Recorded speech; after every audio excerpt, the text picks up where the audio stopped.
Nagbukas ang pelikula sa nagninyebe na kagubatan ng Japan kung saan matatagpuan ang maaliwalas na apartment.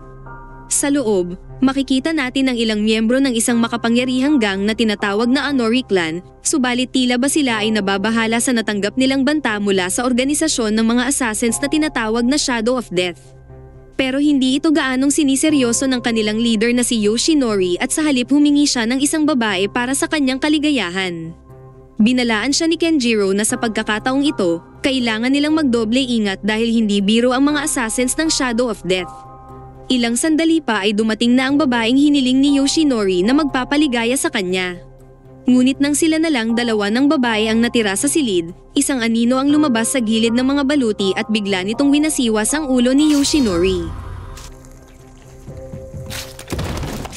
Ang komosyon ay pumukaw sa lahat ng gwardya na nagmadaling pumasok sa silid.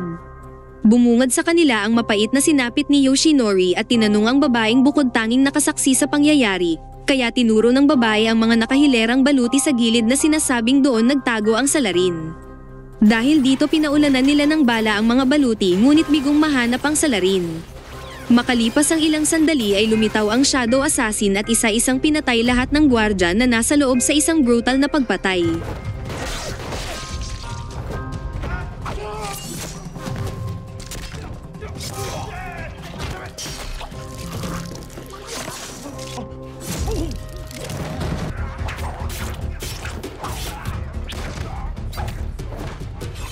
Si Kenjiro ay walang takot na hinarap ang Shadow Assassin sa matinding tunggalian at halos magkapantay lang sila ng husay sa paggamit ng katana. Ngunit sa di inaasahang pangyayari ay aksidenteng napatay ng Shadow Assassin ang inosenteng babae, dahilan upang mawala siya sa focus at nagawang masukol ni Kenjiro. Pagkatapos ay tinanggal ni Kenjiro ang maskara ng Shadow Assassin at nagulat siya nang makitang isa itong babae. Biglang nagpatay ang ilaw sa di malamang dahilan, at isa na namang Shadow Assassin ang lumitaw mula sa labas at pagkatapos,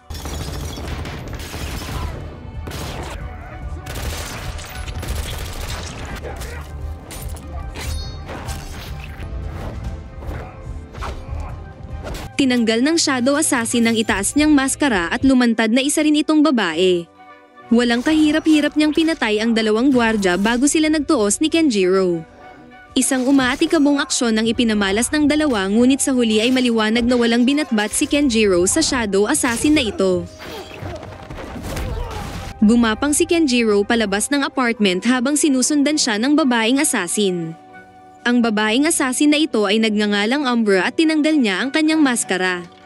Tinanong ni Kenjiro kung bakit nila ito ginagawa, at tugon ni Umbra na binayaran sila upang ubusin lahat ng miyembro ng Anori Clan, at pagkatapos,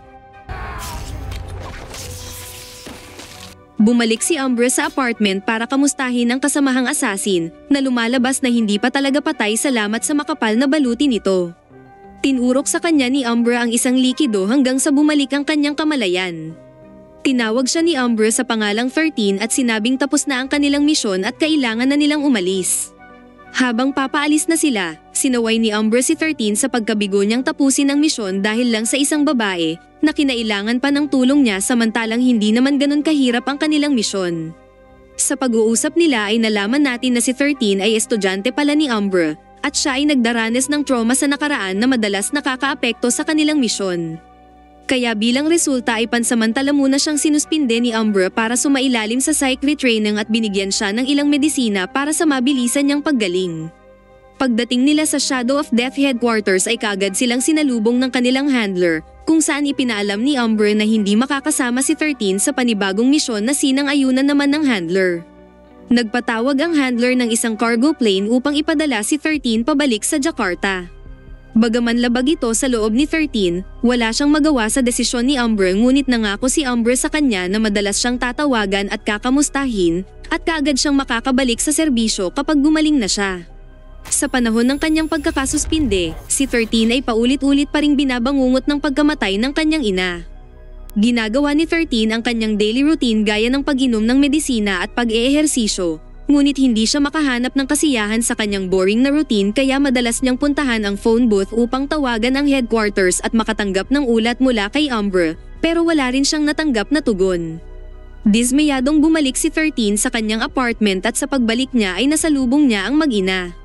Namangha siya sa batang lalaki na nagngangalang Monji na inaalagaan ng husto ang may sakit niyang ina. Napansin niyang drug addict ang ina ni Monji ngunit isinawalang bahala niya na ito. Sa parehong gabi, nagising si 13 sa komosyon na nagaganap sa katabing apartment at pagsilip niya ay namataan niya ang ilang gangster na sinusubukang abusuhin ang ina ni Monji. Pero hindi niya pa rin ito pinansin at bumalik sa pagtulog. Kinaumagahan, nabalitaan niya na lang na ang ina ni Monji ay namatay sa pagka-overdose. Tumitig siyang may pagdududa sa isang police detective na nagngangalang Prosetio na nagsabi kay Monji na itikom nito ang kanyang bibig sa nangyari.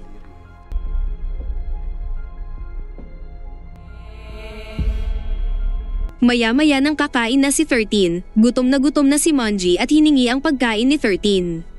Napansin ni 13 ang kutsilyong nakasuksok sa bewang ni Monji, kaya inihayag ni Monji na balak niyang maghiganti sa mga taong pumatay sa kanyang ina. Sinubukang aliwin ni 13 si Monji at pinuntahan nila ang puntod ng kanyang ina nang sa ganun maibsan man lang ang pighating nararamdaman ni Monji. Kinabukasan, tinawag ni 13 si Monji ngunit hindi ito sumasagot. Hinanap niya ito sa kanyang apartment at naabutan niya doon ang isang hindi kilalang lalaki na para bang may hinahanap na isang bagay. Tinawagan siya ng kanyang boss na nagngangalang Haga at inutusang linisin ang mga ebidensya. Ang lalaking ito na nagngangalang Jackie ay sa wakas nahanap na sa toilet ang ebidensya. Pero bago pa siya makaalis, kinumpronto siya ni 13 at tinanong kung nasaan si Monji. Ngunit minaliit siya ni Jackie kaya walang pag-aalin lang ang binugbog niya ito at pinilit na dalhin siya sa kanyang boss, kaya napilitang pumayag si Jackie. Habang nasa traffic, pinaliwanag ni Jackie kung gaano kadelikado ang kanyang boss na si Haga at binalaan siyang wag nang ituloy ang binabalak niya. Pero walang paki si 13 sa banta. Dumating sila sa isang nightclub na tinatawag na Moonrose. Una silang nakipagkita sa babaeng kapatid ni Haga na si Soraya, na kasalukuyang nakikipagdeal ng droga sa drug lord na si Kabil. Sinabi ni Jackie kay Soraya na si 13 ay bagong customer ni Haga at mag-arrange ng meeting para sa kanya. Iniwan nila pansamantala si 13 para puntahan si Haga, kaya sinamantala ni 13 ang pagkakataon para suriin ang CCTV at nabigla siya nang makitang pumasok dito si Monji, kaya ngayon sigurado na siyang narito si Monji. Hindi na siya nagpaligoy-ligoy pa at kaagad na sumugod kay Haga. Pagdating doon ay bigla niyang sinuntok si Soraya at walang takot na hinarap si Haga.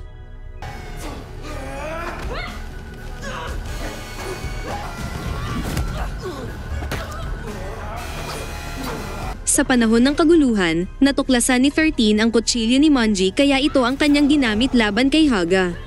Nagising na si Soraya at kinuha ang shotgun para atakihin si 13, pero sa halip si Haga ang tinamaan niya. Namatay si Haga na nag-udyok kay Soraya para magwala at nauwi sa isang intense na labanan sa pagitan ni 13 at Soraya.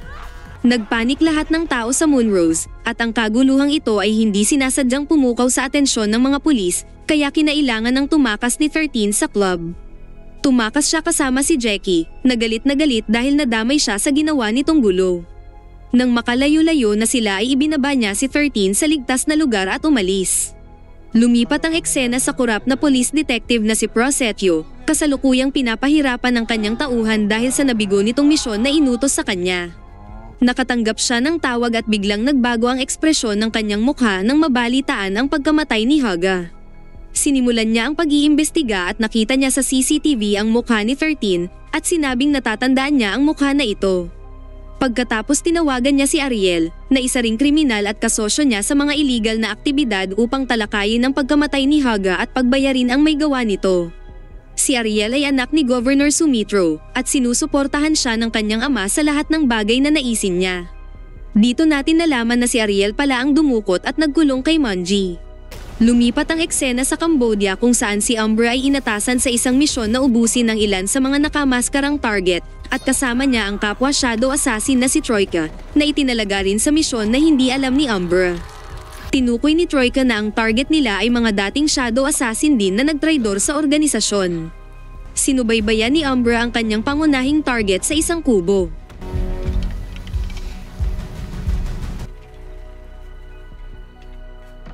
Natunton niya nga ito at isang hindi may iwasang labanan ang naganap sa pagitan nila.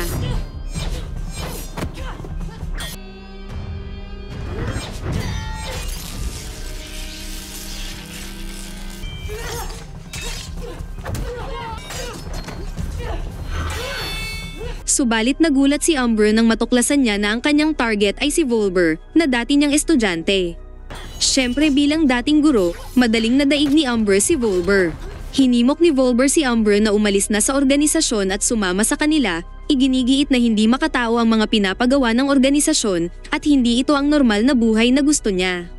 Ngunit winalang bahala ni Amber ang opinyon ni Volver at nang papatayin niya na sana si Volver ay nag-alangan siya ng malamang buntis ito na imposible para sa mga shadow assassin. Hiniling ni Volber kay Amber na sumama sa kanyang takasan ng organisasyon, ngunit hinayaan lang siya ni Amber na umalis. Gayunpaman, huli na ang lahat nang dumating si Troika at pinatay si Volber. Samantala si 13, habang nagpapahinga sa kanyang silid ay bigla siyang nakaramdam ng masamang kutob na may mangyayaring masama kay Jackie. Nagmadali siyang pumunta ng phone booth para kunin ang pistol at sinuri ang address ni Jackie mula sa ID nito. Samantala si Jackie ay kinakantahan at pinapatulog ang may sakit niyang lola, walang ideya na balak siyang patayin ni Prosetio ngayong gabi dahil iniisip nila na kasabwat ni Jackie si 13. Pumasok na si Prosetio kasama ang mga kapwa niya kurap na police squad sa bahay ni Jackie at tinanong si Jackie kung nasaan ang babaeng pumatay kay Haga. Sumagot si Jackie na hindi niya alam at hindi sila magkakilala ng babae. Biglang may bumaril sa tauhan niya sa pintuan kaya hinabol at sinuri nila kung sino ito. Ngunit hindi nila lubos akalain na ang tinutugis nila ay sila na ang tinutugis ngayon.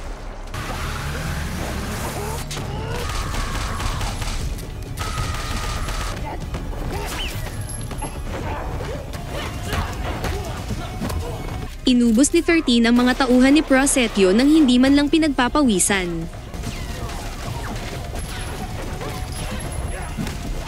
Sa huli ay nagawa niyang masukol si Prosetio at tinanong kung nasaan si Monji. Nang tangkain niyang tapusin na si Prosetio ay pinigilan siya ni Jackie na tapat pa rin kay Prosetio, dahilan upang makatakas si Prosetio. Hindi sumuko si 13 at hinabol pa rin si Prosetio ngunit inakit siya ni Prosetio tungo sa mansyon ni Ariel.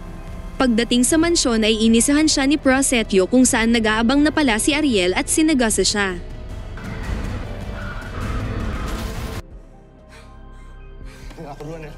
Umalis si Ariel para tawagin ang ama, habang si Prosetio ay sinubukang bantaan at alimurahin si 13 na hindi nagustuhan ni 13 kaya kinagat niya ang tenga nito at saka pinatay.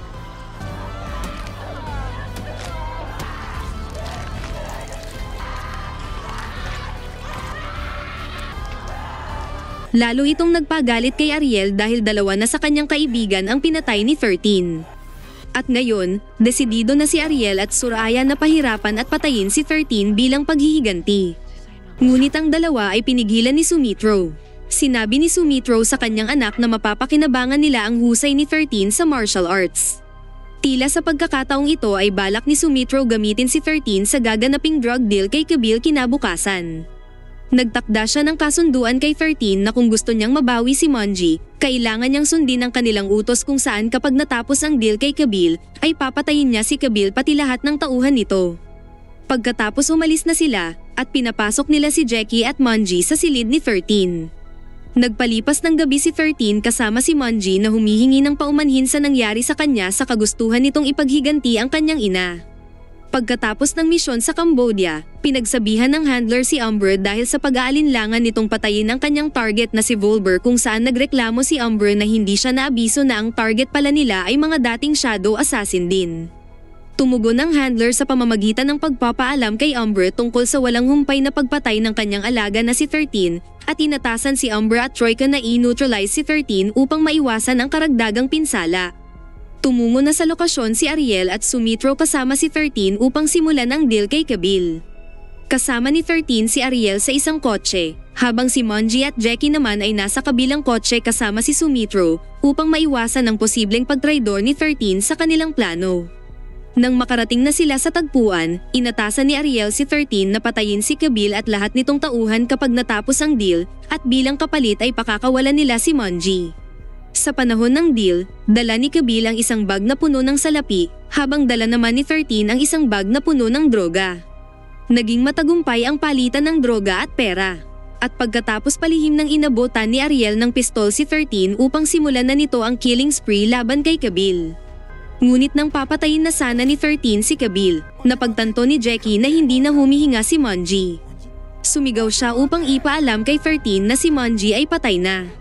Ang sigaw ni Jackie ay hindi lamang nagpagulantang kay 13, kundi napagtanto rin ni Kabil ang plano ni Ariel na ipapatay siya, na nagresulta sa madugong palitan ng putok ng magkabilang panig.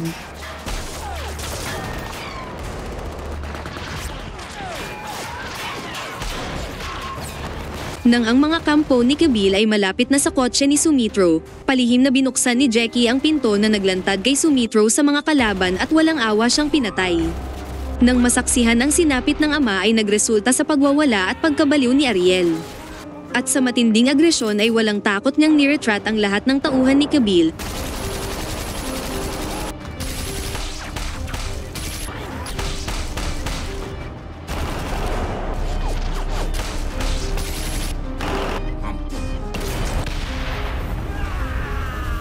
At sa huli ay hindi niya rin pinatawad si Kabil.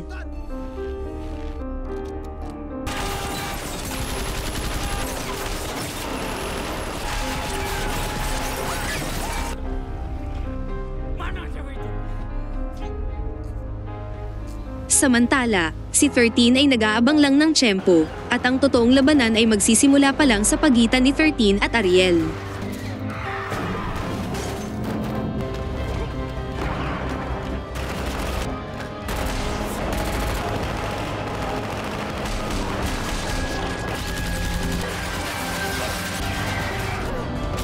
Ilang beses tinangkang patayin ni Ariel si 13 ngunit lahat ng ito ay nalagpasan ni 13.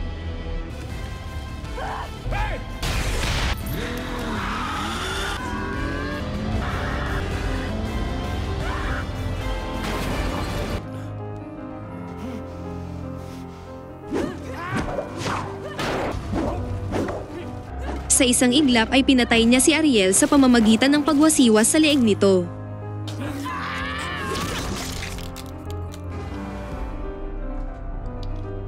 May isa pang kalaban ang natira, si Soraya, pero sinagasa lang siya ni Jackie.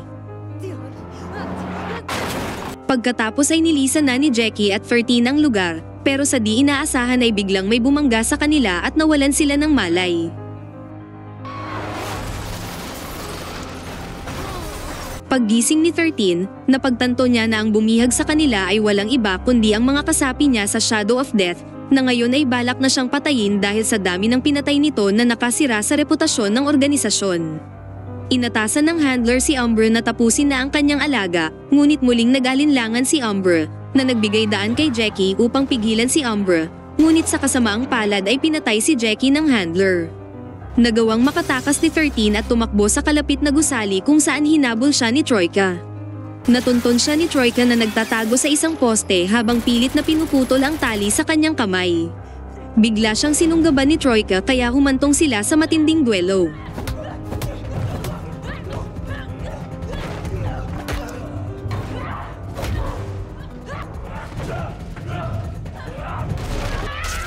Bagaman lugi sa lakas at tangkad, sa huli ay nagawa pa ring mapatay ni 13 si Troika. Dumating si Umber na ngayon ay desidido ng patayin si 13 matapos masaksihan ng pagpatay nito kay Troika. Dahil dito nasangkot ang guro at estudyante sa matinding pakikibaka na handang patayin ang isa't isa.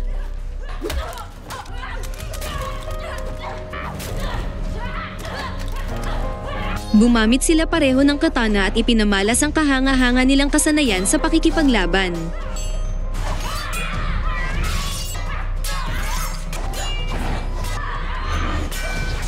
Sa huli ay nanaig pa rin si Umber laban kay 13, at kasabay nito ang pagdating ng handler at inutusan si Umber na patayin na si 13.